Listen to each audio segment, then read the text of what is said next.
Hi guys, मैं नकुल कुमार अपने channel Nakul sir classes में आपका स्वागत करता हूं और स्टार्ट करते हैं वीडियो। तो इस वीडियो में क्लास टेंथ के लिए जो सब्जेक्ट हमारा फिजिक्स है, फिजिक्स में जो है ना चैप्टर नंबर 12 जिसमें विद्युत मोस्ट इम्पोर्टेंट क्वेश्चन चैप्टर है, जिसमें कि 4 से 8 मार्क्स का 100% इस चैप्टर से पूछा जाता है। कहाँ पे? बोर्ड एग्जाम में। तो इस चैप्टर को बनाए रखें और अच्छी मेहनत करते रहें। तो इसमें जो है ना सबसे पहले इस चैप्टर की पूरी डिटेल निकालेंगे, उसके बाद नेक्स्ट वीडियो में इसका पूरा सॉल्यूशन कर देंगे। तो सबसे पहला विद्युत धारा एवं विद्युत परिपथ। तो विद्युत धारा परिपथ ये जैसे कि किसी विद्युत धारा के सतत तथा बंद पथ को क्या कहते हैं? विद्युत परिपथ कहते हैं। क्या कहते हैं? विद्युत परिपथ कहते हैं। जैसे कि मान लो एक ये सिस्टम है, ठीक है। तो ये हमारा यहाँ पर जो पॉजिटिव और नेगेटिव चार्ज हैं, तो इसमें एक ये प्रतिरोध लगा दिया, तो ये जो बन गया हमारा एक क्या बन गया? विद्युत परिपथ बन जाता है, ठीक है। तो नेक्स्ट में जो है अब विद्युत की बात कर लें, जैसे कि विद्युत आवेश की प्रवाह दर को क्या कहते हैं? विद्युत धारा कहते हैं। किसकी? जैसे कि कोई वायर है, ये क्या हमारी वायर है, अगर इसमें कोई क्या हो रहा है, इसमें जो बहता है वो आवेश प्रवाहित होता है। क्या प्रवाहित होता है? आवेश। तो आवेश की प्रवाह दर को हम क्या कहते हैं? विद्युत धारा कहते हैं, ठीक है। तो आवेश यहाँ से सपोज ए से बी तक जाने में जितना समय लगेगा, तो इसकी आवेश प्रवाह की दर को क्या कहते हैं? विद्युत धारा कहते हैं। तो I बराबर क्या होता है? Q/T, ठीक है। तो इसलिए I बराबर हमारा क्या हो गया? Q/T। तो Q जो है कूलाम है इसका मात्रक, और I का क्या हमारा वो समय T का क्या? सेकंड। तो हमारा जो इसका I का मात्रक हो जाता है कूलाम प्रति सेकंड, ठीक है, SI प्रति में, जिसे क्या कहते हैं? जिसे एम्पियर भी कहते हैं, ठीक है। क्या कहते हैं? इसे एम्पियर कहते हैं। तो ये समझ में आ गया कि अगर हमें डेफिनेशन क्या पूछता है, क्या? विद्युत धारा की, तो क्या लिखेंगे आप? विद्युत आवेश की प्रवाह की दर को क्या कहते हैं? विद्युत धारा कहते हैं। नेक्स्ट टॉपिक इसमें अब सबसे पहले मैं बात कर लेता हूँ आवेश के बारे में। सबसे पहले हम आवेश के बारे में बात कर लेते हैं जब आगे बढ़ते हैं, ठीक है। तो आवेश जो है, आवेश हमारा जैसे कि एक कांच की छड़ लो, कांच की छड़ को बिल्ली की खाल या रेशम से जब रगड़ते हैं तो कांच की छड़ में एक इलेक्ट्रॉनिक चार्ज यानी कि एक जो है ना ऐसा गुण उत्पन्न हो जाता है जो कागज़ के छोटे छोटे तीन टुकड़ों को या तिनकों को अपनी ओर क्या कर लेता है? आकर्षित कर लेता है।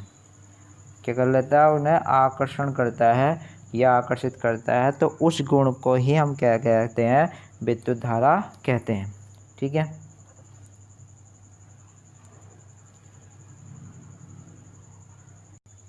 तो उस गुण को हम क्या कहते हैं? विद्युत धारा वो आवेश कहते हैं।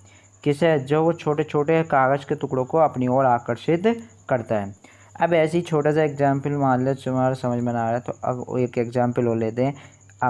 अपने पास जो पेन है, पेन को अगर हम रेशम मतलब इन्हें बालों से रगड़ें, कुछ समय के लिए बालों से रगड़ें, तो उसके बाद हमने अपने डेस्क पे या किसी पे कागज़ के छोटे छोटे टुकड़े कर दें, बहुत बारीक बारीक।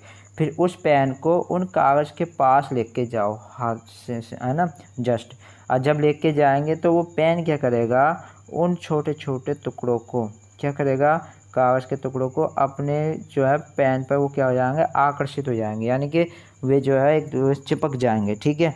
तो उससे ये पता चलता है कि इनमें भी क्या हुआ? एक गुण उत्पन्न हुआ जो कि आकर्षण करने का गुण है। तो आकर्षण करने का गुण है तो वही गुण क्या कहलाता है? आवेश कहलाता है।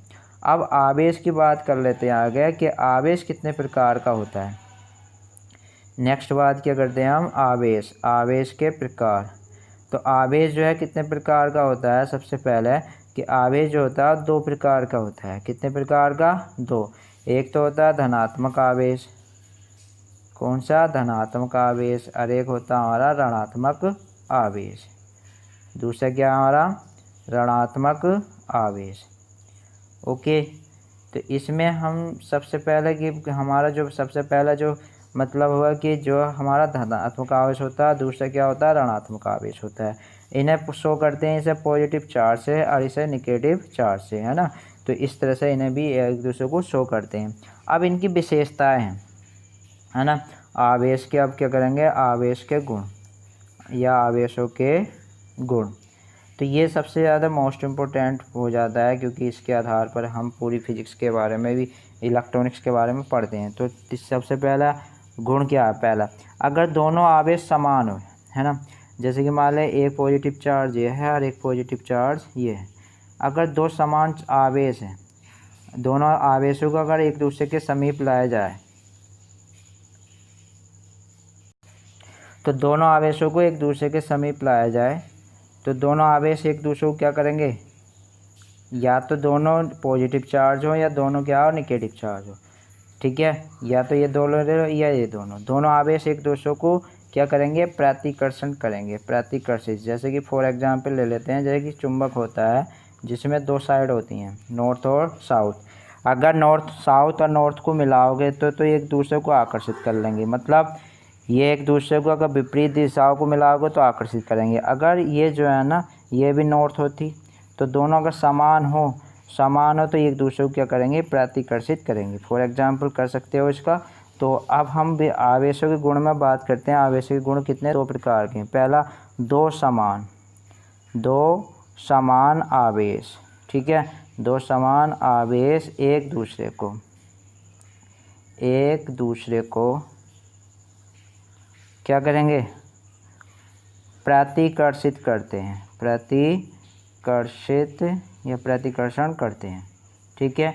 इसका मतलब वो एक दूसरे से क्या होते हैं, दूर होते हैं। तो ये मोस्ट इम्पोर्टेंट बन जाता है, दो समान आवेश एक दूसरे को प्रतिकर्षण करते हैं। अगर विपरीत हुए, ठीक है, विपरीत हुए तो दूसरा नियम है इसका, दो विपरीत आवेश एक दूसरे को क्या करेंगे, एक दूसरे को क्या करेंगे, आकर्षित करते हैं। क्या करते हैं, आकर्षित करते हैं,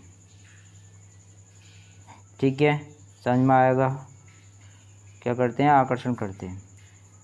तो ये हमारे दो नियम हो गए। तो ये दो नियम मोस्ट इम्पोर्टेंट हो जाते हैं कि दो अगर समान आवेश, या तो दोनों पॉजिटिव हो या दोनों निगेटिव हो, तो ये दोनों समान आवेश, दो समान अगर आवेश होंगे तो वे एक दूसरे को क्या करेंगे, प्रतिकर्षित करते हैं।